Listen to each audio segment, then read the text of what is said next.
आप देख रहे हैं जेएक्स न्यूज छत्तीसगढ़। वनस्पति और वन्य जीवन को बचाने की जरूरत।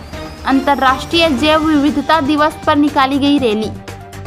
तरह तरह की वनस्पतियों और वन्य जीवों के मामले में कोरबा जिला काफी समृद्ध है। अंतर्राष्ट्रीय जैव विविधता दिवस पर इसकी विशेष चर्चा की गई। वन विभाग के द्वारा इस परिप्रेक्ष्य में बाइक रैली निकाली गई। इसके माध्यम से लोगों को जीवन और वनस्पतियों के संरक्षण का संदेश दिया गया। न केवल जीव जंतु बल्कि पेड़ पौधे जिनमें स्पंदन है, गति है और प्राण है, उन सभी को जीवन से जोड़ा गया है। इसलिए इनके संरक्षण की चिंता में लगातार की जाती नहीं है।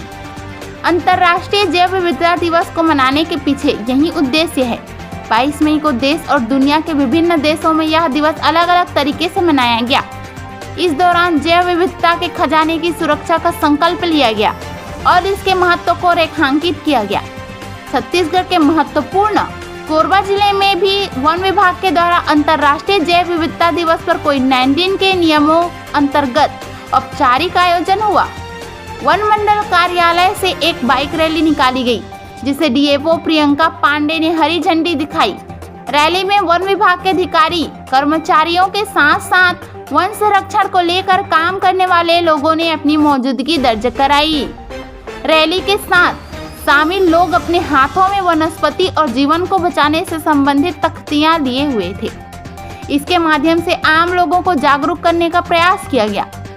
डीएफओ प्रियंका पांडे ने बताया कि जीवन शब्द का संबंध जिन चीजों से जुड़ा हुआ है उसे हम विविधता से जोड़कर देखते हैं। आज इसकी काफी आवश्यकता है। कोरबा राजगामर से नागेंद्र पाल की रिपोर्ट।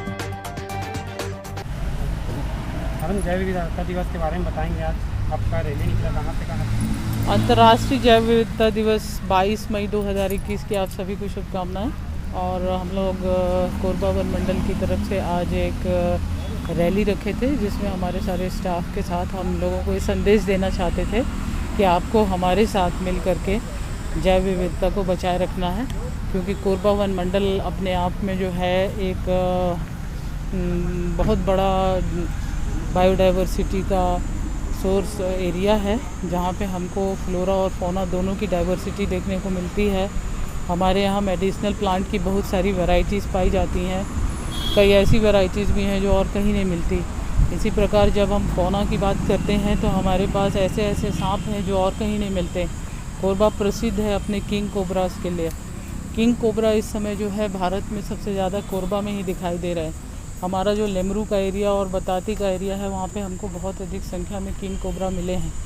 तो इनकी जो उपस्थिति है और इनकी जो संख्या है, ये बताती है कि हमारा जो जंगल है वो इस समय काफ़ी अच्छी स्थिति में है और इन सबको बहुत अच्छे से सर्वाइव करके रखा है। मेरी लोगों से ये मेरा अनुरोध रहेगा कि वो वन विभाग के साथ मिलकर इन सारी जैव विविधताओं को बनाए रखें और बचाए रखें, क्योंकि ये सारे आपस में एक दूसरे से लिंक होते हैं। इस पूरी चेन में अगर एक भी समाप्त हो जाए तो वो पूरी चेन ख़राब हो जाती है। और प्रकृति का ये जो चेन है बहुत सुंदर है और आपस में जुड़ा हुआ है। इस बायोडाइवर्सिटी डे पर पुनः आप सभी से अनुरोध है कि हमारे क्षेत्र में प्रकृति ने जो बहुतायात में पौधों की डाइवर्सिटी दी है और वन्य प्राणियों की डाइवर्सिटी दी है, उस सब को मिलकर बचाएं। कभी ऐसी स्थिति निर्मित होती है, किसी ऐसे जानवर से आपका सामना होता है जो आपको लगता है कि नया है, उसके फ़ोटोग्राफ्स क्लिक करें और हमें सेंड करें। हम तत्काल उस एरिया के में उसकी रेस्क्यू के लिए और उसके बचाव के लिए कार्य करेंगे। यहाँ पे पेंगोलिन भी पाया जाता है। हमारा करतला का क्षेत्र ऐसा है जहाँ पेंगोलिन मिलता है और इस समय पेंगोलिन की अंतर्राष्ट्रीय काफ़ी कीमत होती है। अगर आप सब में से किसी को भी ऐसा कोई अपराध या ऐसी कोई घटना देखने को मिलती है तो तत्काल वन विभाग को सूचित करें। इसके लिए वन विभाग आप सबको उचित रूप से आपका जो मानदेय है वो देगा, क्योंकि हमारे यहाँ ऐसी योजनाएं हैं कि मुखबिरी के लिए, चाहे वो कास्ट से संबंधित हो, चाहे वन प्राणी अपराध से संबंधित हो, अगर उसकी सूचना आप देते हैं तो तदनुसार आपको कुछ न कुछ मानदेय विभाग की तरफ से दिया जाता है और वो बायोडाइवर्सिटी कंजर्वेशन में आपका एक बहुत बड़ा योगदान रहेगा।